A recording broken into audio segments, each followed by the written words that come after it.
Alright folks, today we're going to make our frosting and peanut butter fudge recipe. This is really easy. I've made these with different flavors, but today we're going to use coconut pecan or German frosting, German chocolate frosting. Some of you may know it as that, but this coconut pecan frosting is different than our normal frosting, and you're going to see that when we start working with it. And we're going to do something with it different at the end because of the way that this interacts with the peanut butter and its consistency. So let's get started, and I'm going to show you what we end up with. It is the best, by far the best recipe of any of these frosting peanut butter variety. So we'll start with our peanut butter here. You know, they really should sell this stuff in the same kind of container that an orange push-up comes in, you know, where you can just push on the bottom and push all this out. Or if they sold it in a can like they do cranberry sauce, where you could cut both ends off and then push the one end out, that would be great, because digging this peanut butter out of this jar is always kind of a pain in the butt. It's a messy job. But since I'm such a nice guy and I can fast forward my videos, we'll save you the pain of having to sit through most of this. Alright, so peanut butter for a minute and a half, 30 seconds at a time.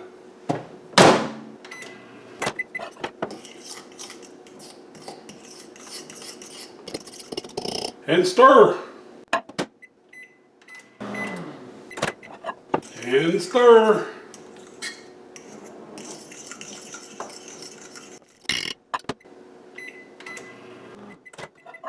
And stir.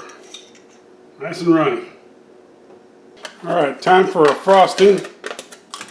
Now you can see that looks more, it's got more oil or something in it. It's not as sugary as the other frostings. So with all this oil in here, it's going to react, it's going to act differently than our other frostings are. And we'll see that in the end when we come out of the fridge, and then we'll show you our special surprise on what we do with this to make it absolutely wonderful. Alright, frosting for 60 seconds, 30 seconds at a time. And stir.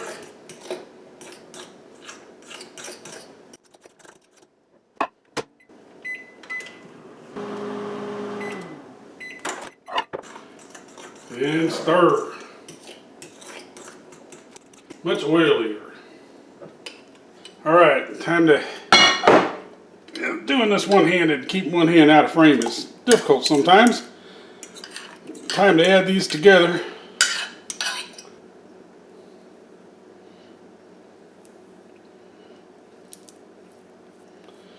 You know, I have a lot of respect for these people who do these cooking shows all the time and make it to where you can see what they're doing.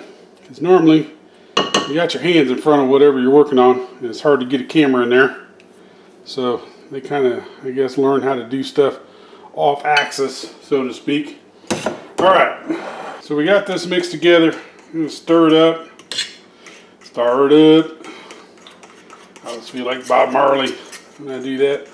Stir it up. Again, this is just a lot more oil in this coconut pecan frosting.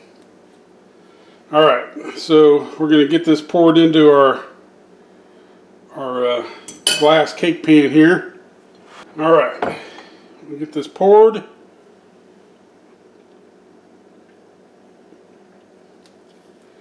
See if I can hold on to it here. Alright, I'm going to set this in the fridge. Alright, so this has been in the fridge, and let's see if I try to cut this into squares with all the oil and stuff that's in there. This is just a gooey mess. It's very doughy. So we're not even going to bother doing this. I can kind of cut it and score it a little bit, but what we're going to do is we're going to scrape this out, and then we're going to roll it in granola and make balls, and then put those back in the fridge. And actually, if you let these set for a day or two, they get really crunchy, really firm. They're oh man, they're excellent. So let's do that. All right, for this next part, I need some granola, and I like using this Quaker Simply granola. And I gotta tell you, if you want granola, you try to buy granola, it's expensive. You buy this cereal stuff, it's a lot cheaper. But at any rate, this isn't the one I want. This has oats, honey, raisins, and almonds. I don't want raisins, okay? You don't want to use the one with raisins. However, they make one that is oats, chocolate, and almond. No raisins. So this is the one that I want to use. Now, I'm going to pour some of this in here. Now, I just want the granola part. See how this has big clusters? That's a selling point for the cereal, but for what I want to use, that's not a selling point. I don't want that. So what we're going to do is we're going to make this to where all we got is the granola, not big clusters. Uh-oh, they are delicious. So I've got this in a glass bowl. I've got another bowl here. And what I'm going to do is I'm going to use this to mush down or grind, kind of like a mortar and pestle thing, and break up those big clusters of granola. And you know, this isn't going to work perfect, but it'll get me started. And it's going to be easier if I get two hands in it and get in front of it and block your view from the camera. But anyway, you get the idea. I'm going to go ahead and crush this down a little bit to where all I've got is the granola parts like this. That's perfect. But I want to get rid of some of these big clusters. Alright, so I kind of got that broken up pretty good. Now one other thing that you might want to do is put this in a big, like 1 gallon size Ziploc baggie and then roll over it with a rolling pin. That would work pretty good. It's might tear up your Ziploc baggie a little bit, but at any rate, that's another way to get this crushed down a little bit. I don't know about a food processor. I don't use a food processor because I'm not a professional cooking show person. But there might be a setting that would do that for you in a food processor too. I don't know. If there is, comment below. Tell me about it. All right, so we got our granola here. And I showed you how we crunched up the big clusters in that. And so what we're going to do, and you can use any size you want, but we're going to basically take this stuff.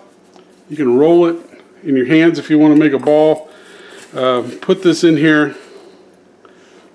Once it gets coated in granola, give it another quick roll to get the granola set in there, and then we're going to take this, put them in some candy tins, put these in the refrigerator, and like I said, you can eat them now, but they are really good if you let them set for a day or two. So we'll just put those in a tin, fill this tin up. It's like cookie dough. That's all you need to do. It's as simple as that. Like I said, this is very, very different than the other peanut butter frostings fudge that we did. This really won't work as a fudge because it's too soft. And but it works wonderfully with this granola crust on it. And again, you can see you can make small balls or big balls. It just depends on what you like. So we're going to finish that up. You don't need to watch me do all this. You got the idea. Delicious. Good luck.